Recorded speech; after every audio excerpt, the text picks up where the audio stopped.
মনে রেখো বান্দা, দুনিয়া নিয়ে ব্যস্ত হয়ে গেলা। আল্লাহকুমুত তাকাসুর, দুনিয়া বাড়ানোর নেশা তোমাদেরকে আমি আল্লাহ থেকে, ইবাদত থেকে গাফেল করে দিল। হাত্তা জুরতুমুল মাকাবির, মনে রেখো এরই মধ্যে একদিন তুমি পৌঁছে যাবে কবরস্থান। মনোযোগ দিলেও মরে যাইবা, অমনোযোগ হইলেও মরে যাইবা, সেজদা দিলেও মরে যাইবা, নাফরমানি করলেও মরে যাইবা।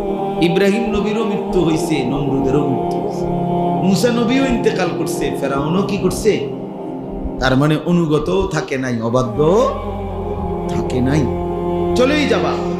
তবে কাল্লা সাউফা তা'লামুন, আল্লাহ বলেন অচিরেই কবরে আমি আল্লাহ তোমারে জানায় দেব, বুঝায় দেব আমার এক এক নাফরমানির শাস্তি আমি দেখায় দেব।